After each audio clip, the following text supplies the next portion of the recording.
Pero muy buenos días a la querida audiencia de Ambientarte Radio, a nuestra experta Jimena Palacio y a todos los que nos siguen, tanto por los canales de Jimena Palacio y como de Ambientarte Radio, Finanzas Personales. ¿Cómo estás, Jimena? Muy bien, buenos días. André, ¿cómo estás? Y muy buenos días para todos, ¿cómo amanecen? Bien, gracias. Aquí ya en ambiente navideño, Sí, eso es. haciéndonos. Sí, haciéndonos un poquito como la vida agradable y olvidándonos de las tristes situaciones que vivimos a nivel mundial. Y a nivel local también estamos Sí, pasando por. lamentablemente nuestras islas de San Andrés y Providencia, nuestro Chocó querido, algunas localidades también de nuestra capital están siendo afectadas por la fuerte ola invernal. Simplemente oración para estas personas, para estas familias, para que ellos puedan superar con el mejor ánimo esta adversidad. Así es, y todas las oraciones para ellos, para que pues puedan salir de esto y que podamos salir todos de estas situaciones tan fuertes. Sí, señorita. Bueno, entremos en materia porque el tiempo apremia. Perder el miedo a la inversión.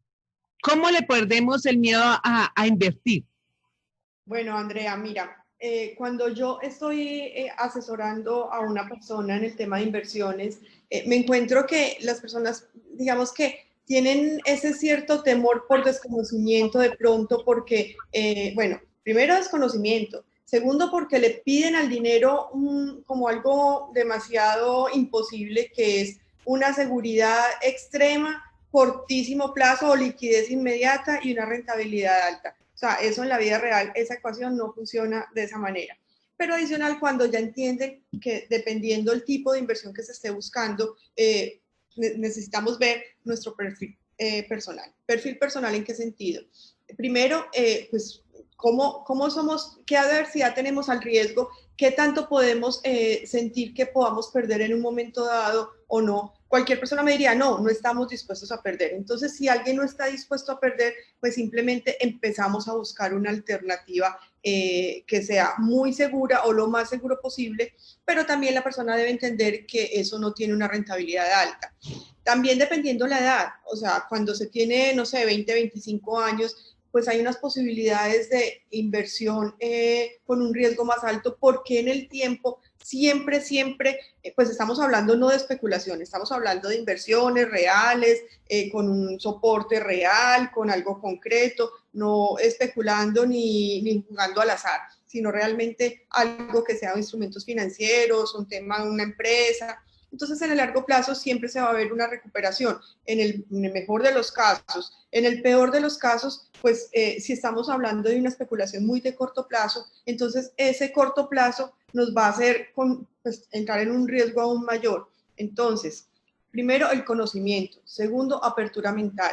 Tercero, a veces las personas creen que saben mucho y puede que tengan un conocimiento grande sobre muchos temas, pero siempre debemos estar, siempre, y lo recalco siempre, debemos tener nuestra mente abierta, porque el hecho de que nosotros no conozcamos algo quiere decir de que eso no exista, y no quiere decir de que no se pueda o no pueda, digamos, hacerse. Yo me encuentro en muchas personas también cuando hago un proceso de coaching o mentoring financiero o hago una asesoría financiera, porque pues trabajé muchos años en bolsa, entonces me encuentro con que, ay, yo quisiera A, B, C, D, pero eso no hay, pero resulta que a veces hay A, B, C, D y hasta la Z.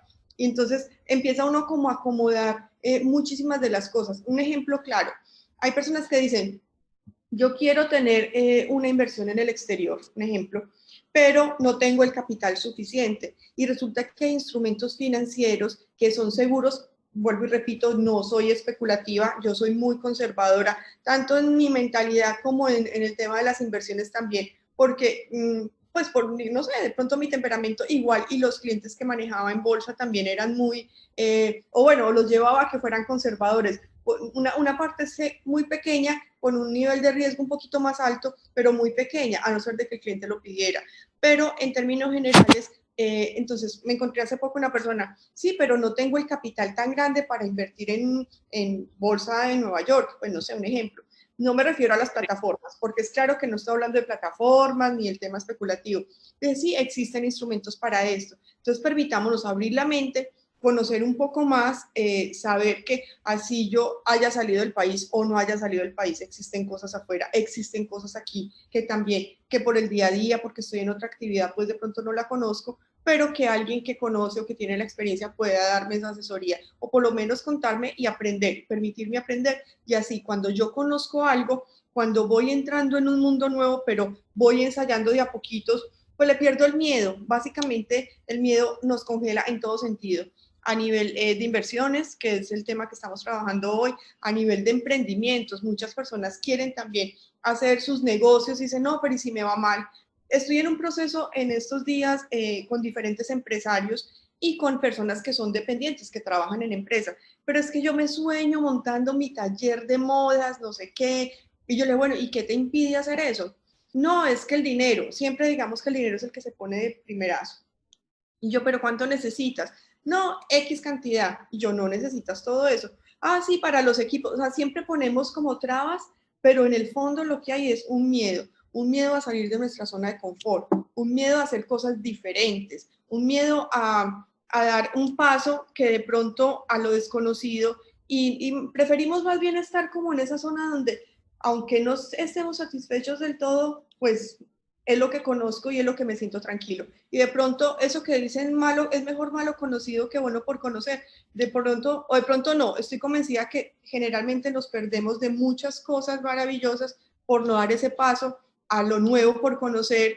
Y si nos, lo peor que nos puede pasar es que pues no resultó como estábamos pensando, pero y donde sí resulte, entonces es importante dar ese paso, quitar ese miedo, pero desde el conocimiento, obviamente medir riesgos, pues hay muchas cosas que pueden estar acompañadas de esto, pero ensayemos, esa es una alternativa bien interesante, conocer, ensayar, abrir la mente, Andrea.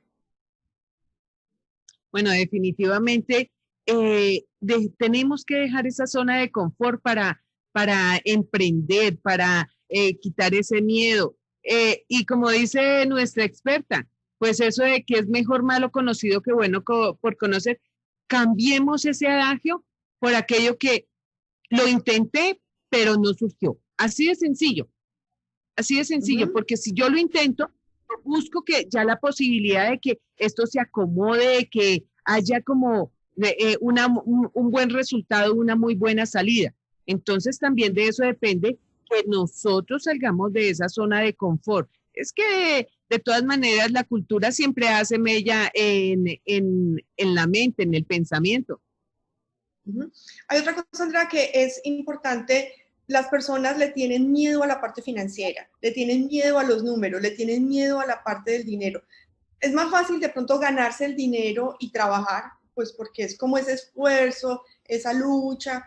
Entonces, a veces es más fácil eso, pero cuando ya van a hacer el manejo del dinero y a ver, se paniquean. No, es que yo no conozco, no, a mí los números y a mí el tema de finanzas lo ven como algo por allá lejano, como algo, pero cuando uno se familiariza con las finanzas y con el tema de poder generar mayores ingresos con el dinero que se tiene, pues obviamente ya se vuelve parte de la vida. Te confieso algo, yo cuando estaba en el colegio era mala para las matemáticas, yo decía, no, y las matemáticas, pero me encantaba la economía, me encantaba la administración y terminé estudiando administración financiera básicamente por eso.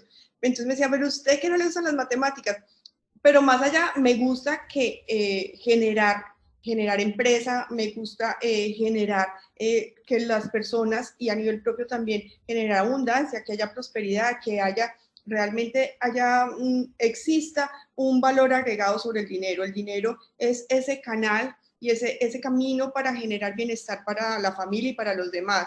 Entonces, que no se vuelva un fin, pero que ese dinero que tengo allí se me reproduzca de la manera ideal y no guardarlo por miedo a, porque solamente guardarlo por miedo a debajo del colchón, pues ahí nos está perdiendo valor, nos está perdiendo valor. No es lo mismo lo que yo compro con 100 pesos hace 5 años que lo que compro ahora. Entonces, sí, es que normalmente es que la vida ha subido mucho, los costos, no, es que el dinero realmente, el tema de la inflación a nivel de países. O sea, eso a veces la persona que lo conoce o está más familiarizado lo contempla, pero muchas veces no, es que yo estoy más tranquilo con el dinero debajo del colchón, pero allí perdemos valor adquisitivo. Entonces, perder ese poder adquisitivo frente a una cantidad, pues mínimo la tenemos que cubrir, pero necesitamos superar eso para que tenga una rentabilidad real sobre ese activo que tenemos. Llámese empresa, llámese dinero, llámese incluso el capital intelectual que tenemos, también es una manera de poder generar inversión sobre él. Las personas de 40 para adelante tenemos una gran desventaja. Es que nunca hablamos de cultura financiera. Hasta ahora estamos en ese despertar. Los chicos nos llevan más ventaja. Ellos ya saben que invertir en una sola cosita no, que es mejor arriesgarnos, que venga a ver cómo nos va. Vienen ya con ese chip. Y qué bueno que hayan este tipo de instrumentos para que también nos fortalezcamos, conozcamos un poco de la cultura financiera, porque realmente es que en el colegio eso debería ser una asignatura obligatoria, entre otras, pero pues nunca nos enseñan a cómo distribuir el dinero y culturalmente nos han dicho, no, usted pórtese bien 25 años en una empresa y pórtese bien es lo que sea, usted lo acepta y mire, queda pensionado. La vaina es que ya no existen esas empresas y ya no existen esas pensiones. Así es, o sea, a nivel mundial el sistema pensional está pues bien colapsado. Han hecho, digamos que venía generándose hace, no sé, 20, 25 años, pues la pirámide estaba invertida, había muchísimos hijos dentro de una familia, o sea, pues, digamos aquí puntualmente en Colombia, en ciertas regiones eran, no sé, 10, 15, 20 hijos. Hablo de regiones porque hay unas regiones que tienen mayor énfasis allí que otras, de pronto en la cantidad de... La más productiva es el eje cafetero. El eje cafetero... sí, el Tolima Grande era bien productivo en una fábrica, pero mejor dicho, robustecida de hijos, eso sí. Sí, yo creo que no había televisión, mentiras, digamos que molestando desde la charla, pero más allá es que eran los hijos que Dios mandara, entonces los hijos que Dios mandara eran, no sé, 15, 20 hijos, eran 18 hijos, y ese era como el común de las familias, entonces la pirámide estaba realmente con una productividad al 100, muchas personas aportando y muy pocos pensionados. Como ha venido un cambio generacional donde ya máximo, pues a nivel personal tengo solamente 2 hijos, pues solamente no, ya es mucho 2 hijos, pero solamente 2 hijos, pero muchas familias ya ni siquiera tienen hijos, las nuevas generaciones el hijo es un perro o un gato, eso es como lo que están contemplando. Entonces, a un estilo o un tema, digamos, pensional gubernamental, pues la masa que está aportando es mínima frente a una masa grandota de pensionados. Entonces, eso financieramente pues no es viable. ¿Qué sucede en Colombia? Se está financiando esas pensiones con el tema de impuestos. Entonces, y cada vez va a ser peor. Tenemos un déficit grande, cada vez es más grande. Con el tema de la pandemia se volvió más grande la deuda externa colombiana y pues estamos más endeudados frente, o sea, hablaba con alguien y me decía, sí, yo nunca había escuchado ese cálculo, pero bueno, digamos que es válido, que cuando se nace ya se empieza con una deuda de 20 millones de pesos, en términos de endeudamiento externo, pues endeudamiento del país. Y cada vez va a ser más grande. Entonces, pues está mandado a recoger la posibilidad de que lleguemos a pensionarnos o sobre todo las generaciones que vienen empujando, los más jóvenes, pues eso sí que ni la van a ver porque va a haber reforma tributaria, reforma pensional, reforma laboral, N cosas que hay que hacer para una estructura de un país como Colombia, que somos pues de empuje, con muchas cosas maravillosas, pero somos una economía emergente todavía. Entonces, allí, ¿qué se necesita? Hacer ese cambio de mentalidad. Pero lo que dice Sandra es cierto. No creas, todavía falta mucha fuerza de educación financiera en los colegios. O sea, les enseña matemática, religión, español, etcétera, idiomas maravillosos, pero la parte financiera de manejo de finanzas personales no la enseñan, incluso no la enseñan en la universidad, ni siquiera porque seas economista o administrador financiero o que realmente estás metido allí.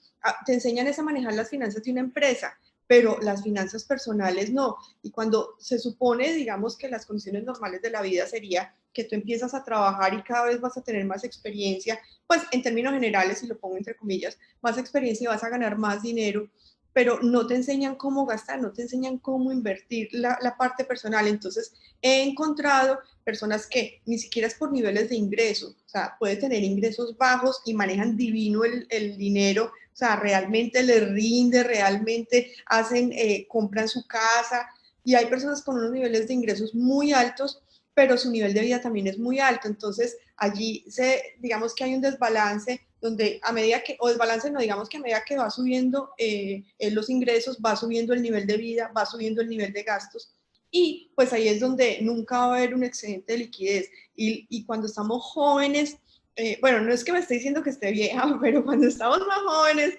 ¿qué sucede? Creemos que el tiempo no pasa y cuando menos pensamos cumplimos 20, 30, 40 y bueno, ahí me quedo, pero digamos que pasa el tiempo muy rápido y estando jóvenes hay que aprovechar para generar ese ahorro, para generar esa inversión, para aprender a cómo manejar, pero digamos como hay un dicho, volador hecho, volador quemado, que, pues es que yo vivo el día a día, o sea, a mí me entra y pues hay que aprovechar, la vida es solo una, que eso lo hemos hablado en varios programas, y hay que tener esa cultura realmente, todos este tipo de programas, todo lo que podamos a las personas a cómo manejar su dinero, bienvenido, porque necesitamos generar allí una prosperidad y una abundancia, no solamente propia, sino también a nivel social.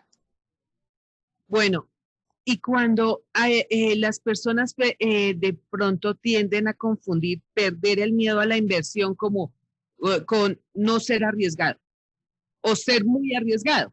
Entonces, son dos conceptos que son diferentes. Son diferentes, así es. Entonces, ¿qué te puedo decir, Andrea? ¿Qué debemos perder el miedo? Es abrir la mente para aprender, ¿cierto? Y para conocer qué hay en el mercado y qué me puede servir frente a mis necesidades.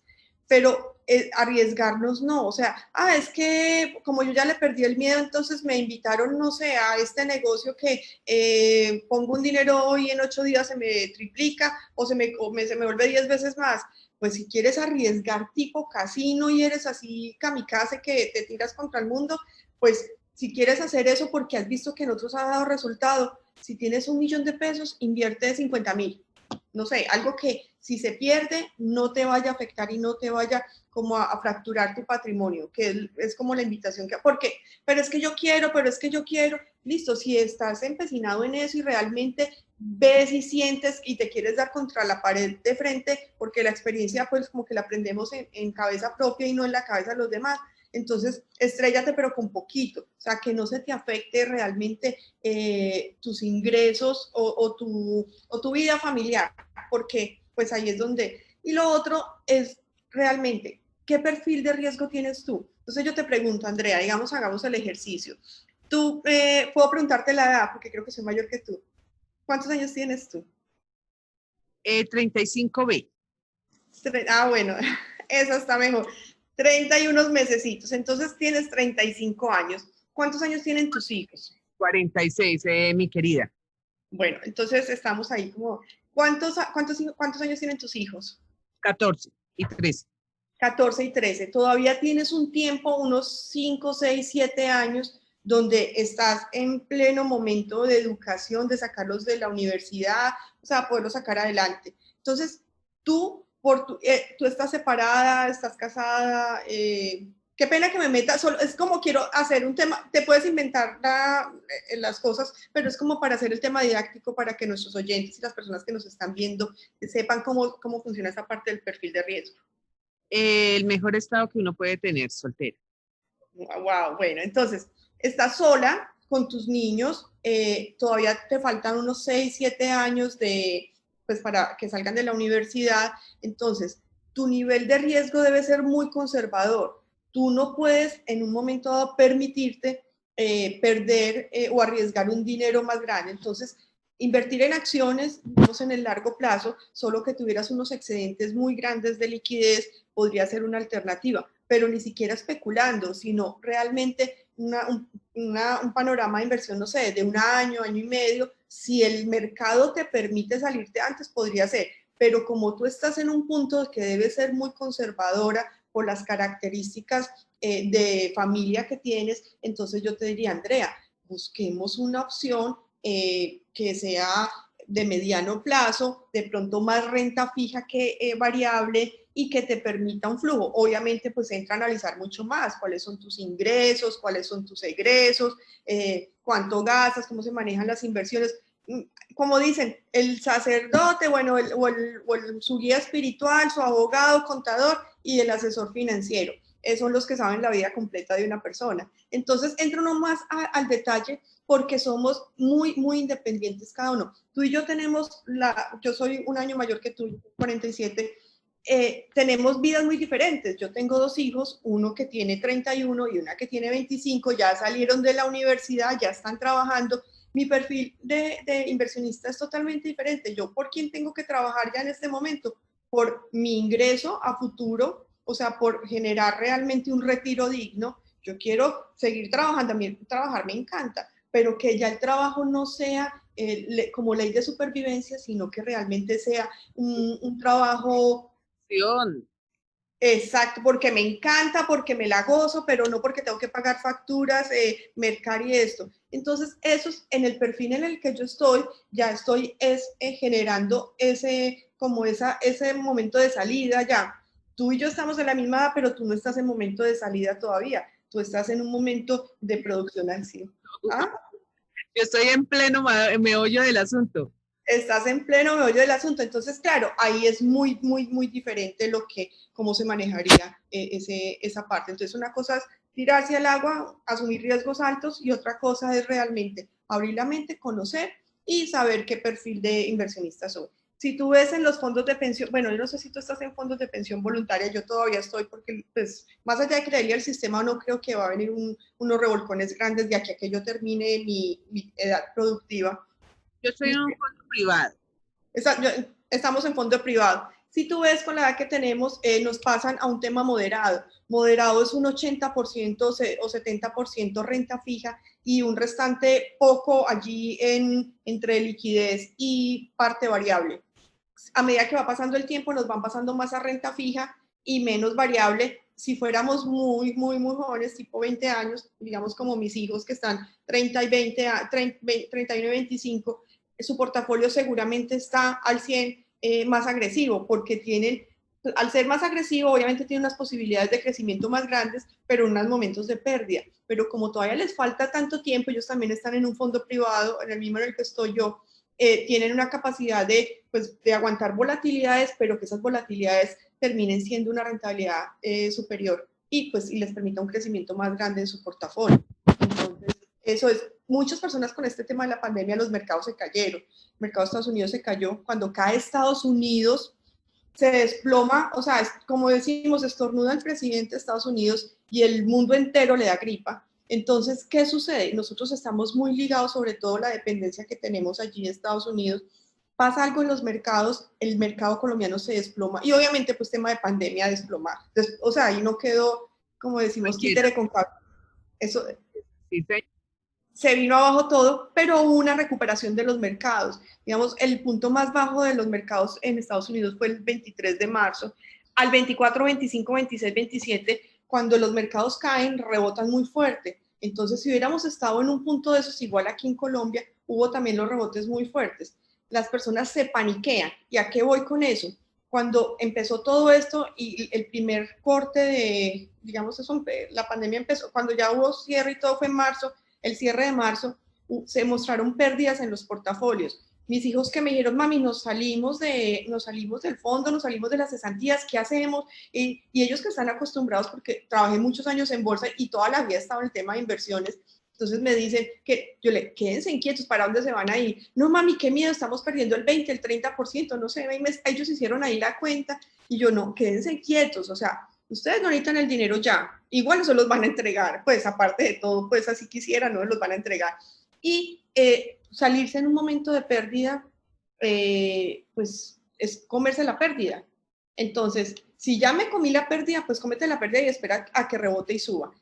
Pero adicional, cuando tenemos la oportunidad de retirarnos o la oportunidad de invertir, hay que entrar en los momentos el momento más bajo o cuando vemos que está lo más bajo, entrar allí. Un inversionista realmente hace eso. ¿Qué sucede con el mercado? El inversionista entra cuando el punto está bajito y se sale cuando está alto.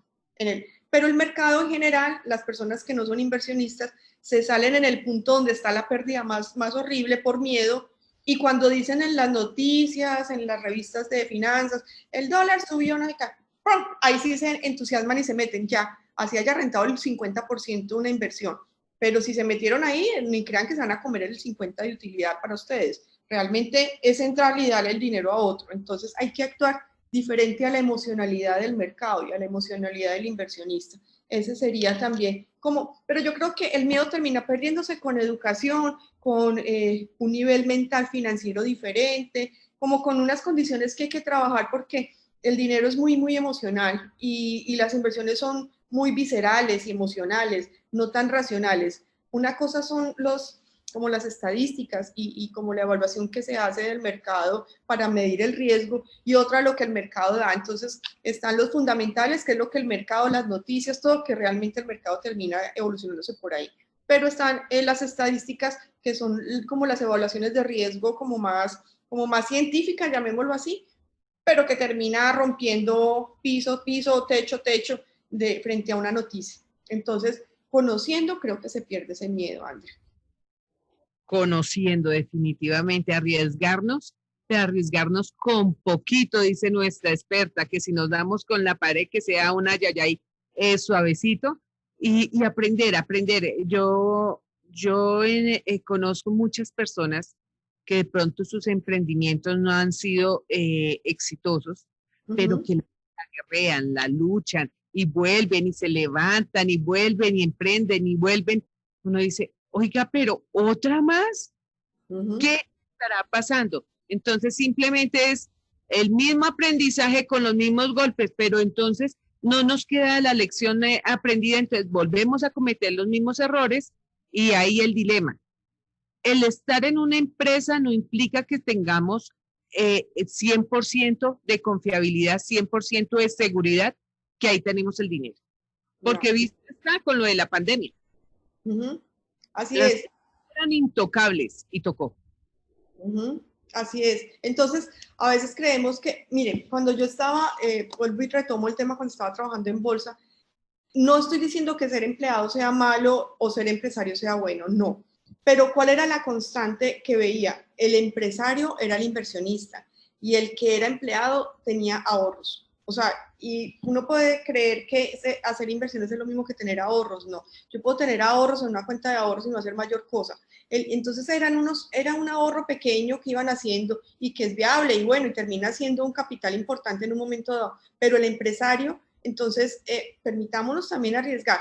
No les digo que nos tiremos al agua y renunciemos y botemos todo por la borda y hagámosle. No, porque cuando tenemos que la supervivencia depende, y supervivencia me refiero a pagar servicios, mercados, arrendamientos, en fin. Cuando tenemos esa necesidad de pagar y el emprendimiento o la empresa que tenemos no nos está dando, pues es donde se aborta el emprendimiento y ahí es donde tú dices, la gente y vuelve y le hace. Entonces, es poder tener unos ingresos que me permita estar tranquila, estar tranquilo, pero tener esa posibilidad de ir creciendo las otras empresas. Cuando ya se aprende y ya sabemos cómo lidiar con las situaciones de vida, con los altos y los bajos, pues allí vamos a poder hacer realmente cosas y crecimiento en el tiempo. Entonces, no creamos que ahora fue pandemia, fue un momento duro, fuerte, retador, para toda la humanidad. Yo creo que esto hizo que hiciéramos como que empezáramos como a generar una mirada hacia adentro de qué era lo que no estábamos haciendo bien, en todo sentido, a nivel de salud, a nivel económico, a nivel familiar, de pareja. ¿Cuántos matrimonios se dañaron ahora en pandemia? No, Tengo, ya dañados, eso ya. venían dañados, pero estaban ahí como agüitas tibias o de pronto ni siquiera. Mira que tengo casos muy cercanos o sea, no estamos hablando ni uno no, ni dos, o sea, como 5 casos cercanos que eran matrimonios absolutamente hermosos, pero que habían cosas debajo. y se destaparon en la pandemia. Entonces, fuerte, pero digamos que es lo que nos atañe, que es el tema económico, también se venían manejando de pronto, empujando situaciones del día a día y se destapó fuerte con esto. Entonces, creo que es un punto de quiebre, un punto donde hay que mirar qué hacer diferente a lo que veníamos haciendo. Creo que es un campanazo de vida duro, un campanazo que nos dio la vida, el universo, y lo que cada uno quiera desde su creencia, pero saber qué debemos manejar. Entonces, aprendamos, miremos, investiguemos, leamos, busquemos a alguien que sepa del tema, que de pronto no esté sesgado con una cosa o con la otra. Evaluemos qué hay, asumamos un riesgo moderado sin tener pues ese riesgo extremo de poder perder un capital grande, pero permitámonos aprender y permitámonos salirnos de nuestra zona de confort, Andrea. Definitivamente el aprendizaje es no actuar con el impulso, no actuar con la emoción, analizar, mirar los diferentes puntos de vista, de enfoque en un emprendimiento, en un negocio, en cualquier situación en donde nosotros digamos inversión, voy a sacar una rentabilidad, una ganancia, y de esta manera ya sabemos que si nos damos, como dijo nuestra experta, si nos damos, nos damos suave pasito, pero también el echarnos al agua también nos ayuda como a ver, pataleo y pataleo porque no me voy a ahogar. Ya cuando me ahogue ya es, pero es que tuve todo por patalear, me cansé, volví y traté, pero el definitivamente como lanzarnos a un mundo en donde no es para nada una zona de confort, pero hacerlo mejor con conocimiento y si no lo tengo, busco expertos. Nuestra experta Jimena Palacio a eso se dedica, a hacer asesorías para decir, oiga, por ahí no es, dese cuenta que es por acá. Todo está hecho, simplemente si no tengo el conocimiento busco un experto y ese experto me va a ayudar y atender las indicaciones, porque veo que muchas personas van a donde los expertos, bueno, sí, y salen y hacen otra cosa. Entonces también acatar esas indicaciones. En Google se encuentra de todo también. Bueno, malo, mirar las fuentes confiables, porque mirar el país no es lo mismo la economía española, europea, que la economía latina, colombiana, que esa también nosotros tendemos, no, pero si es que yo encontré algo en España, no nos sirve, no nos aplica. Diferente la economía interna, es diferente un negocio en Santa Marta, en Cartagena, en nuestra bella Guajira, que un negocio en Tunja, Bogotá. Así es, así es. Hablando, digamos, del tema empresarial, pues estás hablando de los negocios, hay que evaluar el mercado, hay que hacer estudio de mercado. Entonces, listo, yo tengo una super idea y me parece que va a ser un hit y que la voy a sacar del estadio. Entonces, pero debo validar si es solamente algo en mi mente. Pero bueno, no solamente lo validemos de pronto con nuestra familia, que hay veces, sobre todo los más cercanos son los que... Sí, amorcito corazón, te va a ir bien. Yo sé que tú eres, mejor dicho, lo último en guarachas. Tú eres chamaco. No. Es con otras personas, entonces evaluemos qué necesita el mercado. Lo que decías, no es lo mismo un mercado en Tunja que un mercado en La Guajira. Digamos, si voy a vender, no sé, pongamos algo sencillo, helados, pues obviamente me va a ir divino en La Guajira, que tengo una temperatura demasiado alta, a Tunja, que más o menos me congelo con la paleta. No voy a decir que en Tunja no se pueda vender helados, porque también, obviamente que sí, pero va a ser con una connotación diferente, un mercado diferente, debo llegarle de manera diferente. Entonces, evaluar, no tirarnos tampoco al agua así sin medir ese riesgo, saber exactamente manejar presupuestos, manejar los costos. Hay algo que estoy en este proceso con empresarios y con personas que pues, son dependientes de compañías a nivel de turismo. Estoy manejando un tema de economía naranja y de tema de turismo innovador. Llevo como un mes y medio en eso y me voy hasta diciembre y me encuentro que hacen los costos, ponen costos y que no evalúan. Ahora, hombre, entonces, listo, tú estás sumando materia prima, pero ¿cuánto cuesta tu tiempo? ¿Cuánto cuesta tu hora de trabajo? Y no lo están evaluando. Cuando entran esa evaluación, esos costos allí, ahí empieza a dar pérdida. Entonces, si tú... veces el error generalizado. Decimos, no, es que el producto vale 2 pesos y está supremamente. Bueno, ¿y tu tiempo? Y tu tiempo. No, pero es que yo soy el dueño del negocio. Ujú. Tu tiempo. Entonces, sí, yo creo que ese es el error tanto en emprendimientos, negocios pequeñitos, como en las grandes empresas. Hay mucho de ese error. Y también a nivel como de personas independientes que venden sus servicios de consultoría o, bueno, digamos desde su profesión, yo les pregunto, ¿cuánto cuestas una hora? Y quedan, o sea, si yo les digo, ¿qué haces? Me dicen qué hacen y lo hacen perfecto, entonces cuentan el servicio, el producto, todo, pero ¿cuánto vale tu hora? Uy, yo no lo sé, o sea, generalmente no se sabe cuánto vale la hora. Y adicional a eso, les da dificultad cobrar, entonces, porque creen, y seguramente en muchos casos puede suceder, creen que si pido mucho, no me van a contratar. Y si pido poquito, entonces no me van a valorar. Entonces no saben cuál es la medida. Yo también los invito a eso. Busquemos cuánto ha sido el costo de nuestra formación. Puede que hayas tenido una formación o experiencia, digamos, hablemos puntualmente de la formación académica. Puede que hayas estado en una universidad pública, puede que hayas estado becado, pero llévalo en términos, en cifras reales de cuánto hubiese costado esa carrera, cuánto hubiese costado esa maestría, ese doctorado, y empieza a valorar más los años de experiencia que tienes y ponle un precio a tu hora. Y ahí puedes, digamos, moverte y saber, pero tener muy claro cuánto cuestas. Ah, es que si yo pido eso no me contratan.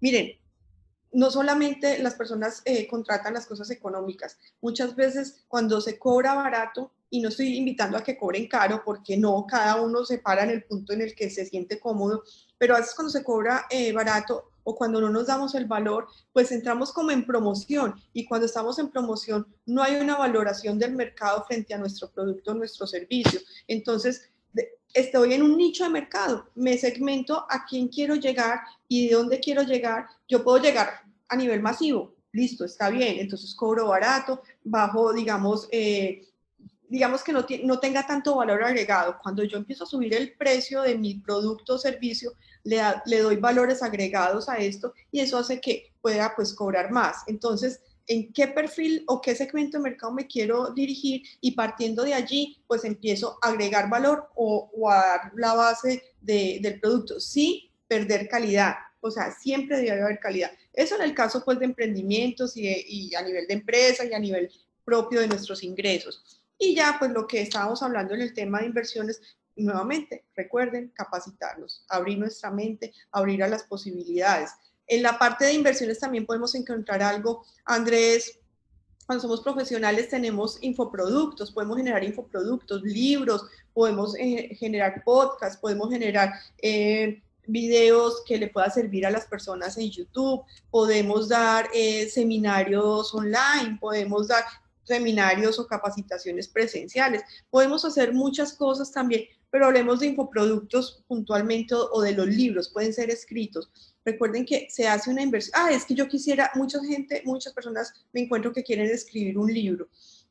Escriban el libro, arriésguense. Por ahí, donde realmente les pueda ir bien, puede generarse unas regalías a futuro. Y eso puede terminar siendo hasta la pensión o su jubilación o su retiro, cuando le pegan al perrito, cuando la sacan del estadio, cuando el producto gusta, pues allí puede haber también unos ingresos a futuro. Hay muchas cosas que pueden generar regalías a futuro y que nosotros las tenemos ahí, incluso podemos hacerlas porque tenemos el conocimiento, podemos tener las capacidades para eso y no lo hacemos. Entonces allí también permitámonos conocer esa otra parte de las inversiones.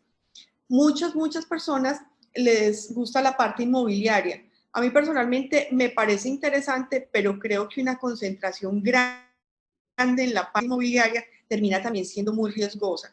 ¿Por qué? Las personas, ¿por qué les gusta lo inmobiliario? Porque ven el ladrillo ahí. Ah, es que yo ahí está la inversión, pero no le dan el valor. Resulta que cuando yo compro acciones o, bueno, digamos sobre todo acciones, es muy fácil valorar cómo cerró el día. Entonces yo tenía 100, ya tengo 500. O sea, digamos que el cálculo es muy fácil, pero toda inversión, toda, absolutamente toda, tiene una valorización diaria. O sea, que yo no se la haga no quiere decir de que no exista. Yo puedo creer que mi casa o mi apartamento puede costar 100 pesos y el mercado me va a dar 80. Sí, eso Entonces, Una cosa, o mi carro, pues yo puedo creer que vale 10 y realmente vale 30. O sea, la valoración la da el mercado y así funcionan las acciones, funcionan los bonos, funcionan las propiedades. Entonces, como ven el ladrillo, sienten que eso les sigue costando y que va valorizando. Cuando valorizan una inversión con ladrillos, con el tema inmobiliario, generalmente dice, es que yo la compré en 100 y ahora vale 200 2 años después. Eso se me ha valorizado el 100% en 2 años a razón de cada año, entonces el 50% cada año. O sea, es como finanzas de coquito, le pegan así como a la calculadora y le dividen y le hacen, yo no sé cuál es el cálculo, pero no cuentan el tema de impuestos, el tema predial, no el tema de valorización, sobre todo en Bogotá las valorizaciones pegan durísimo, bueno, en todas las ciudades, pero digamos Bogotá, así la avenida pase a 100 kilómetros, no, 100 kilómetros no porque ya sale del perímetro urbano, pero así pase, no sé, como a... En Usaquén y yo estoy en Bosa. Exacto, entonces digamos, yo vivo hacia el lado de Usaquén, entonces hacen una carretera, no sé, una vía en Bosa y le alcanza a asumir un pedacito, pues digamos si estás en Bosa, pues los que están en Bosa les pega durísimo la valorización, pero alcanza el coletazo, así sea muy lejos que esté un lado del otro. Entonces, ¿qué pasa? Eso no lo entran allí. No entran cuando está desocupado, cuando tienen que pagar administración, cuando tienen que pagar servicios, el mantenimiento del bien. Entonces, y eso no es el 50%, eso termina siendo hasta lo comido por lo servido. Adicional, que no le meten el tema de inflación. Entonces, dicen que el costo de vida, entonces el costo de vida subió el 4% o el 3,80, el otro subió el 5%, no le meten esa valorización. Y metiéndole todo eso, puede que sí le genere en números positivos, pero no es ese 50 ni ese 100 que dijo en 2 años, o el 50 cada año. Entonces, cada cosa también hay que valorarla frente a lo que el mercado me entregaría si yo saliera a liquidar esa posición. Posición me refiero a salir a vender ese activo que yo tengo. Hablando de la parte inmobiliaria, veo, pero así de forma espantosa, el aumento de jóvenes interesados en comprar inmuebles de segunda, modificarlos y sacarlos nuevamente al mercado. No sé realmente no sé cuál será la sensación, pero eso es una adicción ya.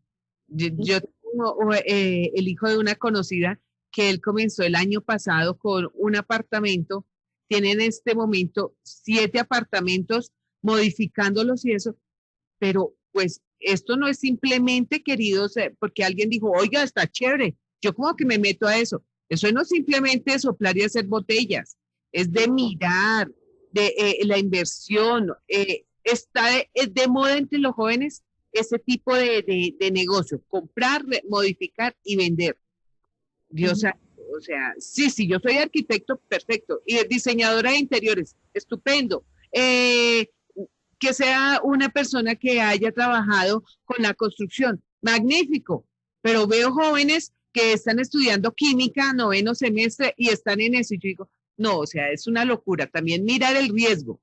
Claro, ¿qué sucede? Porque a algún amigo le fue bien en esto y métase que eso nos va bien y hagámosle. Seguramente les puede ir bien en una y ojalá les vaya bien en todas, pero eso tiene muchas variables. Lidiar con personas en una construcción sin uno conocer más allá es un tema fuerte, porque claro, una cosa es lo que uno imagina que va a quedar y otra cosa es todos los altos y los bajos que hay en el camino, donde hay que luchar, y me refiero a luchar porque yo ya lo viví cuando estaba remodelando el apartamento, entonces uno dice, voy a comprar lo mejor y lo más lindo para que me quede precioso, y cuando van a ponerlo queda todo, como decimos acá, machetero, como feo. Entonces, creo que de pronto ahí es porque el amigo del amigo le dijo que era bueno y puede llegarse a dar, pero ¿qué sucede con esa inversión? Igual se tiene que aguantar una inversión que va a terminar siendo la venta en un año, año y medio, porque el mercado, a ver qué está sucediendo ahora, sobre todo en Colombia, el mercado, hay contracción de propiedad usada. ¿Por qué? Porque hay incentivos. Hay algo que mueve muy fuerte a la economía en un país, que es la construcción. Entonces, claro, la construcción genera muchísimo empleo, de pronto no empleo calificado, pero sí un empleo, digamos, básico necesario para mover la economía y masivamente. Entonces, la política que tiene el gobierno en este momento colombiano es dos tipos de incentivos. Siempre el subsidio, digamos, a unas propiedades, a unas viviendas hasta cierto valor, que es vivienda de interés social y vivienda de interés prioritario. Hay un subsidio allí que siempre ha estado, digamos, hace mucho tiempo, pero hay otro adicional que es un subsidio para la tasa de interés, pues, y termina siendo como unos 430.000, 400, bueno, como 450.000, un poco menos, para ayudarle a la cuota, pero solo para viviendas nuevas. Sí. Allí es donde está incentivando, entonces, viviendas nuevas estamos hablando, puede ser como estrato 2, 3, 4 y tal, puede llegar a tocar algo del 5. Pero ¿qué sucede? Ahí es donde está el acelerador puesto, ese es el que se está moviendo, porque pues una persona que se va a meter en una propiedad, pues digamos haciendo cálculos mentales financieros, ¿qué diría? Pues voy a pagar 1,5 millones de cuota, con esto solamente pago 1 millón y estoy metiéndome, estoy comprando una propiedad nueva. Entonces allí es donde está el acelerador del gobierno motivando a esa compra. Entonces puede haber variables, variable como esa, variable tributaria, variable globalizada como es el COVID, variable globalizada también como es modificaciones en ciertas empresas, quiebra de empresas, aumento, digamos, de empleo en otras, pero en general ha sido el tema empresarial pequeño de las MIPYME, se ha frenado mucho ese crecimiento y eso se había afectado en el ingreso de muchas personas, de la gran mayoría. Yo creo que la masa está fuertemente metida allí en que sus ingresos vienen de sus autoempleados o de MIPYMES o de empresarios pequeños. Entonces, esas variables hacen que la compra de la propiedad usada pues pueda ser un riesgo alto y se meten más por como el consejo del amigo, del hermano, de que le fue bien. Bueno, pero tú desde la experiencia que los conoces cercano, que ya vendieron la propiedad, ¿les ha ido bien o como cuántas llevan? De hecho, el chico comenzó con una plata de los padres para comprar ese apartamento. De ese apartamento sacó, entregó mitad de lo prestado, compró otros dos apartamentos. Obviamente, el apartamento el primero que les cuento, era estrato 4, compró dos de estrato 2, partió, siguió pagando la deuda y ya tiene 7 apartamentos, 6, 7 apartamentos. Él dice que es muy buena la inversión en estrato 2 y 3. 2 y 3, así es. No, o sea, no se iba para estrato alto porque pues era un margen de rentabilidad muy pequeño. Y Uh-huh. para estrato bajo porque, o sea, estrato 1, porque realmente ahí no había rentabilidad. Que él le tiraba más al 3 y uno que otro 2. Y ahí, Pero, entonces, pero lo que él está haciendo es comprando propiedades, pero está rentando, o sea, no está saliéndolas a vender. no, sí, él las compra, las modifica, las adecua y las vende. Las vende. Ok, pero entonces, ¿y hace cuánto empezó? Le ha ido divino. Sí, año y medio, algo así. Mm. En marzo del año pasado comenzó. En marzo del año pasado. Hubo haber habido un movimiento fuerte el año pasado, este lo debe tener un poco más frenado. Sí, sí, eso sí, por ahí que día estábamos hablando en son de chisme y llegó y dijo, no, aquí tomándome unas vacaciones. Claro, Ujú. pues en este momento de pronto no está como tan chévere comenzar a adecuar o sacarlo al mercado. La venta. Hay algo también en estrato 1, hay unas condiciones especiales de arrendamiento donde no puedes sacar a las personas, bueno, digamos que hay una ley que protege como a los arrendatarios, entonces las propiedades allí, hablando de inversiones, no estoy hablando de tema social, no estoy hablando de eso, sino en tema de inversión netamente. Entonces allí esa parte de estrato 1, como está protegida, entonces no es tan comercial para la venta. Estrato 2, 3 es el óptimo para un tema comercial, o sea, para arrendamientos, o sea, para compra y venta. Estrato 4, 5, 6, pues ya las rentabilidades son menores, no hay tanto movimiento, digamos, o digamos ¿qué te digo? Como un diferencial en rentabilidad entre la compra y la venta, pues no hay una rentabilidad allí importante porque son inversiones ya muy altas, sobre todo, digamos, en las sociedades caros, están en un nivel alto de costo. Entonces, pues las rentabilidades versus la inversión no se ve reflejado realmente de manera importante. Entonces, pero igual es conocer también ese medio. Él ya aprendió, se arriesgó, conoció, así sea ingeniero químico o en noveno semestre de ingeniería química, pero aprendió, se permitió abrir su mente, ensayó con algo, le pegó al perrito, y no todos le pegan al perrito, te digo, porque de verdad que ha sido suertudo de que de un apartamento estrato 4 ya pueda realmente estar en un tema de 7 apartamentos estrato 2 o 3, pues creo que le ha ido muy bien, logró, de pronto lo de él era el tema inmobiliario y tema de rentista de capital y no ser ingeniero químico, pero pues hay alternativas y que también pensemos de que no que solamente a alguien que le ha ido bien con algo nos tiene que ir bien a nosotros, también tenemos que evaluar. Por eso vuelvo como a lo que empezamos al principio del programa, miremos cómo está nuestro perfil y partiendo de nuestro perfil, nuestras necesidades, también podamos tomar decisiones para un tema de inversiones, Andrea. Bueno, y esa inversión en este momento, en una situación que ha sido anormal para la humanidad, eh, ¿es provechosa, es buena, es significativa, está bien o tenemos que esperar? Pues, ¿qué puedo decirte, Andrea? Nosotros vamos a tener en nuestra vida, vamos a tener muchas crisis. O sea, como mínimo, hasta dependiendo de la que tengamos, mínimo 3 crisis de cualquier índole, sea desempleo, sea personal, sea mundial, sea de salud, vamos a tener muchas crisis. Entonces, ¿por qué no invertir? Sí, invertir inteligentemente, sí, invertir con conocimiento, sí, invertir con un panorama y un norte claro y permitirnos aprender. Yo creo que esa es como la invitación. Permitámonos aprender, permitámonos continuar con lo que seguimos con nuestra vida, midamos el riesgo un poco más de lo que hemos venido midiéndolo, pero pues está ahí, seguimos viviendo, hay que seguir, sigamos generando empresas, sigamos generando posibilidades en esta vida, porque crisis van a haber muchas. O sea, mínimo vamos a tener entre personales y mundiales 3, 4, 5 crisis más. Ok. Yo quedé, ay, ay, ¿Cómo te bueno, para esta? sí, No, no, como no.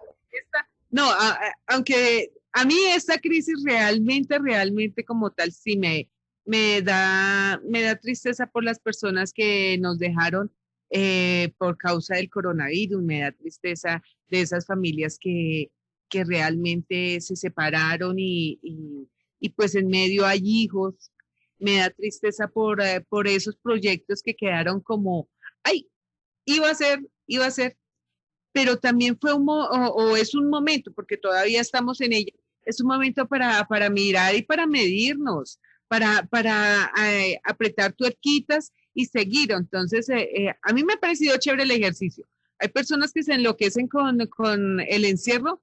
A mí me ha parecido delicioso. Yo disfruto mucho de la comodidad de mi encierro, del silencio, de esas cosas y eso también nos ayuda como a mirar para adentro. Eso es lo que tenemos que mirar empresarialmente. Mirar no solamente que al vecino le fue bien, sino mirar para adentro. Y yo soy capaz de eso. O sea, yo puedo porque, pues si me voy a meter a vender carros y yo a lo sumo sé que un carro tiene 4 llantas, entonces también, si no tengo el conocimiento, busquemos el conocimiento, busquemos las personas. No, no, es que no me gusta leer. Definitivamente yo no soy de esa cultura.